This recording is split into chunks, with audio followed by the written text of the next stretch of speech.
আমি জীবনে এত জানা করেছি, এত মদ খেয়েছি, এত বাজে কাজ করেছি, এত বাটপারি চিটারি করেছি, ও 2-4-10 বছরের নামাজে আমার আর জান্নাত লাভ হবে না? আমার নামাজ না পড়াই ভালো।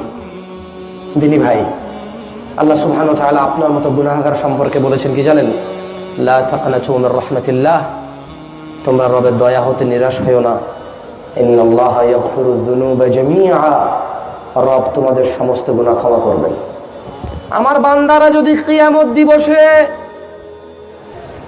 জমিন হতে আকাশ পর্যন্ত গুনাহ নিয়ে আমার সামনে আসে,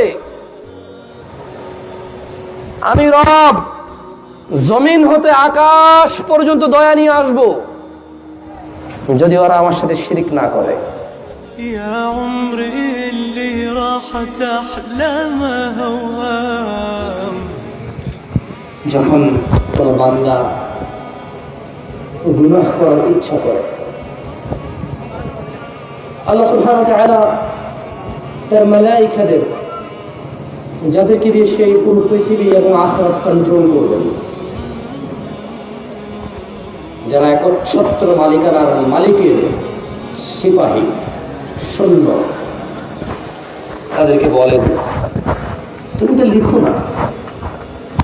ওরা বলে রব ও তো অন্যায় করবে বলেছে, ভাবছে অন্যায় করবে, এনি টাইম সেটা ডান করবে, এটাকে সে কর্মে রূপান্তরিত করবে। রব্বুল ইজ্জত জাল্লা ওয়া আলা বলেন না, তুমি লিখো না। আমার কোন বান্দা যদি গুনাহের চিন্তা করে, ও ফেরেশতারা তোমরা লিখো না। আর যদি সে করে ফেলে, তাহলে অতটুকু লেখো যতটুকু সে করেছে। আর সে যদি গুনাহের চিন্তা করে গুনাহ না করে, তার বদলে নেকি লিখে দাও। সে আমার ভয় করেনি। ও আমার ফেরেশতারা, আমার কোন বান্দা যদি ভালো নেক কাজের চিন্তা করে, তুমি তার সমপরিমাণ নেকি লিখে দাও। এখনো করেনি, কিন্তু এখনো সে নেক কাজ করেনি। ফেরেশতারা বলল, ইয়া রাব্বাল আলামিন, সে ভালো কাজ করবে বলেছে, সে তো করেনি। রব বললেন, শোনো, আমার কোন বান্দা যদি কোনো ভালো কাজের উদ্দেশ্য করে, নিয়ত করে, চিন্তা করে, শুধু করবে মনে করে, সমপরিমাণ নেকি লিখে দাও।